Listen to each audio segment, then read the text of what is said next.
Guys, welcome to my channel chemistry@com for enjoying with great learning. तो आज की class हम लोग डिस्कस करेंगे मैटर इन आवर सराउंडिंग का लेक्चर नंबर 5। पहले क्लासेस में हम लोग डिस्कस कर चुके हैं बहुत ही इंटरेस्टिंग टॉपिक्स हम मैटर इन आवर सराउंडिंग से रिलेटेड। लास्ट क्लास में हमने डिस्कस किया था सॉलिड स्टेट्स ऑफ मैटर, मतलब मैटर के 3 स्टेट होते हैं, सॉलिड, लिक्विड और गैस। तो हमने सॉलिड से स्टार्ट किया था और पिछले क्लास हम लोगों ने सॉलिड स्टेट ऑफ मैटर के बारे में जान लिया था। ठीक है, तो इस क्लास में हम लोग लिक्विड स्टेट ऑफ मैटर के बारे में जानेंगे और उसकी फिजिकल प्रॉपर्टीज़, उसके अरेंजमेंट्स के बारे में डिस्कस करेंगे। ठीक है, तो चलिए स्टार्ट करते हैं। पहला पॉइंट है लिक्विड स्टेट्स के बारे में। थोड़ा सा कुछ अगर बेसिक ओवरव्यू अगर देना चाहें तो 2-4 चीज़ें दिमाग में रखने वाली है कि अगर मतलब भूल भी जाए बाकी सारी चीज़ें, तो अगर इतनी चीज़ें याद रहेंगी, रिलेशन याद रहेगा, तो हम लोग आसानी से आंसर लिख पाएंगे। ठीक है, पहले कि हम लोग डिस्कस किए थे सॉलिड स्टेट्स ऑफ मैटर के बारे में, तो हम लोग जाने थे कि क्या होता है। सॉलिड्स के जो अंदर के अरेंजमेंट होते हैं बहुत ही स्ट्रॉन्ग फोर्स के साथ उसके पार्टिकल्स एक दूसरे से अटैच होते हैं। उनका मूवमेंट इतनी ईजिली नहीं होता, वो अपनी स्पेस पे जो जगह होती है वहीं वाइब्रेट करते रहते हैं। मीन्स अगर उन्हें थोड़ा भी चांस मिले तो वो मूव करेंगे एक प्लेस से दूसरे प्लेस तक, बट उनके अरेंजमेंट्स ऐसे होते हैं, इतने स्ट्रॉन्ग अरेंजमेंट्स होते हैं कि पॉसिबल नहीं होता है। वेयर जो लिक्विड के पार्टिकल्स होते हैं उनके बीच का अरेंजमेंट सॉलिड्स के कंपैरिजन में थोड़ा वीक होता है और ये अपने प्लेस से थोड़ा मूव करते रहते हैं। मतलब जो फोर्स होता है उसको हम लोग क्या कहते हैं, inter particle force of attraction. ठीक है, तो चलिए स्टार्ट करते हैं। पहला पॉइंट है the inter particle force of attraction in liquids are strong enough to keep the particles together, therefore they are fixed, मतलब दे हैव फिक्स्ड वॉल्यूम। ठीक है, जो तो कह रहे हैं पहला पॉइंट कि जो लिक्विड स्टेट होता है उनका जो inter particle force of attraction होता है लिक्विड के पार्टिकल्स के बीच में, वो इतना स्ट्रॉन्ग होता है कि पार्टिकल्स को साथ में रख सके ताकि उनका वॉल्यूम डिफाइंड हो पाए। ठीक है, मतलब वो वॉल्यूम तो डिफाइन कर पाता है कि उसका वॉल्यूम क्या है, पर अगर शेप वगैरह की बात करें तो नहीं, उनका शेप कांस्टेंट नहीं रहता है। मतलब अनलाइक हम लोग का जो सॉलिड होता है, सॉलिड से क्या होता है, शेप भी डिफाइंड होते हैं और वॉल्यूम भी डिफाइंड होते हैं। वेयर इस लिक्विड के पार्टिकल्स का शेप नहीं डिफाइंड हो पाता है, मतलब वॉल्यूम डिफाइंड हो पाता है। अगर एग्जांपल ले तो सॉलिड्स के लिए मान लीजिए कि टेबल ही हो गया। टेबल क्या है, उसका शेप चेंज नहीं होता है समय के साथ। मीन्स ऐसा नहीं है कि किसी एक प्लेस से दूसरे प्लेस में रखेंगे, दूसरी जगह रखेंगे तो उसका शेप बदल जाए। पर लिक्विड्स के साथ ऐसा होता है कि एक लिक्विड अगर है तो उसको अगर ओपनली आप किसी एक स्पेस से दूसरे स्पेस में रखेंगे या फिर दूसरे कंटेनर में, तो अपना शेप चेंज करता रहेगा, पर हाँ उसका वॉल्यूम क्या रहेगा, फिक्स रहेगा। दूसरा है कि but the particles are not strong enough to keep the particles together, therefore they have such therefore in such a way that they have fixed shape. ये अभी डिस्कस किया है कि मतलब इतना ज़्यादा उनका inter particle force of attraction strong नहीं होता है कि उनका शेप भी कांस्टेंट रह सके।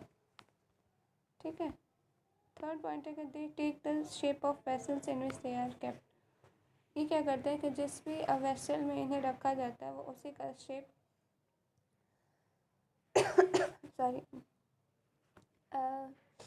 अचीव कर लेते हैं। मतलब कि अगर हम लिक्विड लाइक वाटर, अगर है वाटर एग्जांपल लें, तो वाटर को अगर हम लोग ग्लास में रखेंगे तो उस ग्लास का शेप ले लेगा। वैसे अगर हम लोग उसको किसी कंटेनर में, किसी वेसल में रखें, ठीक है, या फिर बाल्टी में रखें, तो वो उसका शेप ले लेगा। ठीक है, थोड़ा सा हम लोग अपनी बुक की एक्टिविटी के बारे में भी पढ़ते हैं। क्या एनसीईआरटी में एक्टिविटी दी हुई है, कह रहा है कलेक्ट द फॉलोइंग। पहला है कि water, cooking oil, milk, juice, cold drink. B है कि बी हमारी रिक्वायरमेंट्स में क्या है, container of different shape, put 50 ml mark on these containers using the measuring cylinder from the laboratory. पहले तो जो पॉइंट ए में दिया है ये सारी चीज़ें हम अपने मतलब कलेक्ट करेंगे। दूसरा क्या करेंगे कि एक कंटेनर लेंगे और लेबोरेटरी से मेजरिंग सिलेंडर लेंगे, उसमें 50 ml का मार्क बना के उसमें लिक्विड्स को फिल करेंगे। ठीक है, तो 4 क्वेश्चंस हमें डिस्कस करने होंगे जब हम ये लेबोरेटरी में ये एक्सपेरिमेंट कर रहे होंगे। पहला कि what will happen if this liquids are split on the floor. कह रहा है कि क्या होगा अगर लिक्विड्स को ऐसे ही फ्लोर पे गिरा दिया जाए और छोड़ दिया जाए। दूसरा क्वेश्चन है कि measure 50 ml of any one liquid and transfer it in different containers one by one, does the volume remain same. कह रहा है कि 50 ml किसी लिक्विड को आप मेज़र करिए और उसको एक कंटेनर से दूसरे कंटेनर में रखते जाइए। तो पूछ रहा है कि क्या इसका वॉल्यूम सेम रहेगा कि नहीं रहेगा। तीसरा क्वेश्चन है does the shape of the liquid remain same, कि लिक्विड का शेप सेम रहेगा। तो ये 2 क्वेश्चन हम लोग अभी डिस्कस किए अपने पॉइंट्स में कि उसका जो वॉल्यूम रहता है वो कंटेनर के बदलने के साथ नहीं बदलता है, वो कांस्टेंट रहता है। वेयर एज जो उसका शेप होता है वो जैसे जैसे अपने कंटेनर का शेप हम लोग बदलेंगे वैसे वैसे उसका शेप चेंज होगा। फोर्थ क्वेश्चन है कि when you pour the liquid from one container to another does it flow easily. कह रहा है कि जब हम लोग लिक्विड को एक कंटेनर से दूसरे कंटेनर में डालेंगे तो क्या वो ईजिली फ्लो कर जाएगा। इन सभी का आंसर पाने के लिए हम आगे वाले पैराग्राफ को अच्छे से रीड करेंगे। कह रहा है कि we observe that liquids have no fixed shape but have fixed volume. ये हम लोग जानते हैं कि जो लिक्विड्स होते हैं उनका कोई फिक्स शेप नहीं होता पर हाँ उनका फिक्स्ड वॉल्यूम होता है। They take the shape of the container in which they are kept. ये हमने डिस्कस कर लिया ऑलरेडी कि हम लोग जिस भी कंटेनर अपने लिक्विड को रखेंगे वो उसी का शेप गेन कर लेगा। Liquids flow and can change shape so they are not rigid but are called as fluids. Liquids क्या होते हैं ईजिली फ्लो कर जाते हैं और अपने शेप को बदलते रहते हैं, तो इसलिए हम लोग उन्हें रिजिड नहीं कहते, फ्लूइड कर सकते हैं। कि जो लिक्विड्स ईजिली फ्लो करे क्या कहलाते हैं, फ्लूइड्स कहलाते हैं। लाइक हम लोग रिजिडिटी इसमें पढ़े हैं, सॉलिड स्टेट्स ऑफ मैटर में पढ़े हैं कि वो रिजिड होते हैं, वो अपना शेप नहीं चेंज करते और वो फ्लो नहीं करते। ठीक है,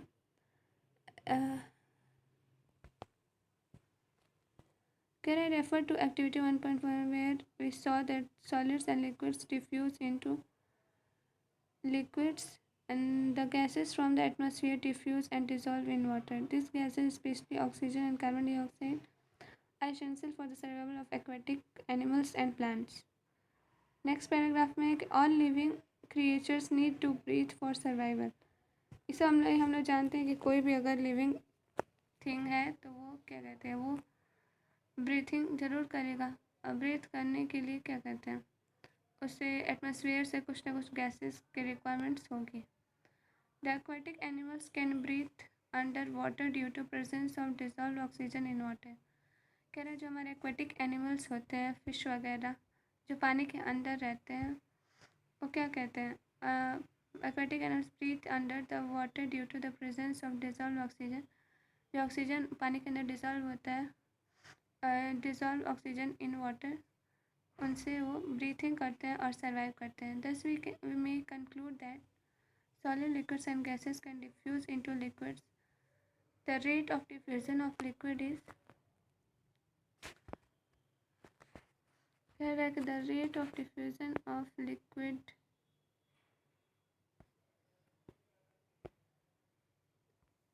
तो ये हम लोग मतलब नेक्स्ट क्लास में डिस्कस करेंगे आगे का क्या होता है।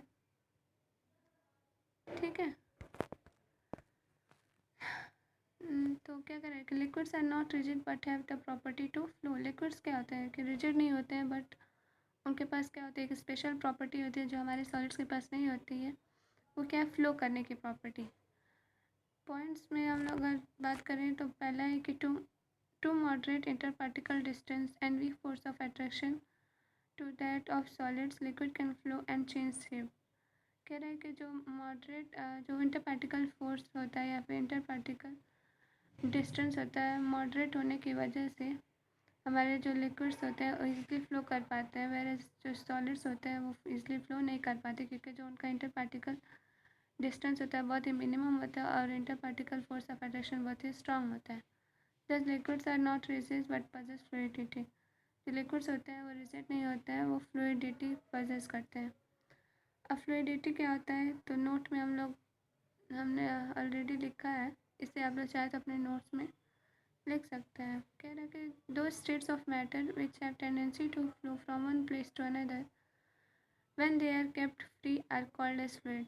वो लिक्विड स्टेट्स ऑफ मैटर वो स्टेट्स ऑफ मैटर जिनके पास टेंडेंसी हो एक प्लेस से दूसरे प्लेस तक इजीली फ्लो करने के, जब उन्हें फ्री स्टेट में रखा जाए तो क्या कहलाते हैं, फ्लूइड्स कहलाते हैं। और इनकी रिफ्लो करने की प्रॉपर्टी क्या कहलाती है, फ्लूइडिटी। ठीक है। मॉडरेट डेंसिटी ऑफ लिक्विड, जो लिक्विड होते हैं उनका जो डेंसिटी होता है मॉडरेट होता है। हम लोग बात करें अपने सॉलिड्स के बारे में, तो सॉलिड्स क्या होते हैं, हाईली डेंस्ड होते हैं। ठीक है। तो कह रहा है कि weak cohesive force leads to moderate space between the particles of liquid. इनका जो फोर्स होता है उसको हम लोग कोहेसिव फोर्स कहते हैं। उनके बीच में लगने वाला फोर्स जो होता है वो कोहेसिव फोर्स कहलाता है। वो क्या होता है, वीक होता है। तो क्या बोलते हैं कि लिक्विड्स के बीच में कुछ क्या कहता है, स्पेसेस छोड़ देता है, जिसकी वजह से क्या होती है, लिक्विड्स की जो डेंसिटी होती है वो मॉडरेट होती है। उसमें लिक्विड्स में क्या होते हैं, जो पार्टिकल्स होते हैं बहुत ही क्लोजली पैक नहीं होते हैं like solids. Liquids are compressible, liquids को कंप्रेस कर सकते हैं। और हम लोग सॉलिड्स की बात करें तो उन्हें कंप्रेस नहीं किया जा सकता है। ये कंप्रेस करने का आइडिया कहाँ से आता है, रिजिड, जब हमारे पार्टिकल्स इतने क्लोजली पैक्ड होंगे, मतलब रिजिड होंगे कि वो अपना शेप नहीं बदलेंगे फोर्स लगाने के साथ, तो क्या कहलाते हैं, इनकम्प्रेसिबल कहलाते हैं, मतलब कंप्रेस नहीं हो सकते। और अगर हमारे पार्टिकल्स इतने क्लोज नहीं है, उनके बीच में स्पेसेस है, तो ईजिली कंप्रेस हो जाएंगे और पार्टिकल्स क्या होंगे, क्लोज आएंगे, तो उनका जो शेप होगा वो बदलता जाएगा। पहला पॉइंट है कि since inter particle space between particles of liquid are moderate level due to weak force of attraction, ये भी डिस्कस किया था। दूसरा कह रहा है कि particles can come closer by application of external force, अगर हमें बाहरी कोई फोर्स लगाए तो पार्टिकल्स क्या होंगे और क्लोज आ जाएंगे। चौथा पॉइंट कह रहा है कि liquid fill the container but not completely. Liquids क्या कहते हैं, कंटेनर को भरते तो हैं पर पूरा नहीं भरते। Liquids are the property of diffusion, liquids क्या कहते हैं, उनके पास डिफ्यूज़न की प्रॉपर्टी होती है। अनलाइक अगर सॉलिड्स की बात करें तो अगर हम लोग गेहूँ और चावल को एक पास रख दें और कुछ समय बाद ऑब्जर्व करें तो उनके बीच में डिफ्यूज़न नहीं होता, वो उस वक्त भी सेपरेटेड ही रहते हैं। पर अगर लिक्विड्स की बात करें कि एक वाटर लो और वाटर में क्या करो, थोड़ा सा इंक डालो और उसे हमें वो घुलाने की ज़रूरत नहीं है, स्ट्रेट करने की ज़रूरत नहीं है। कुछ समय बाद अगर ऑब्ज़र्व करेंगे तो पूरा ही पानी जो है वो ब्लू कलर में कन्वर्ट हो जाएगा, यानी कि लिक्विड्स में क्या हो जाता है, डिफ्यूज़न हो जाता है ईजली। ठीक है। जो पॉइंट वहाँ हमारा बाकी रह गया तो उसको अगर आगे बढ़ा के देखें कि higher than that of solids, मतलब अगर पीछे चले तो क्या कह रहा था यहाँ पे,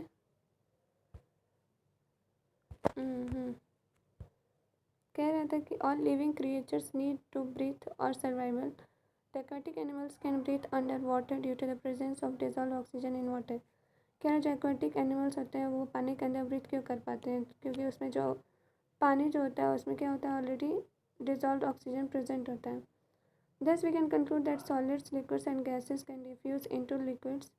The rate of diffusion of liquid is, liquid का रेट ऑफ डिफ्यूज़न होता है,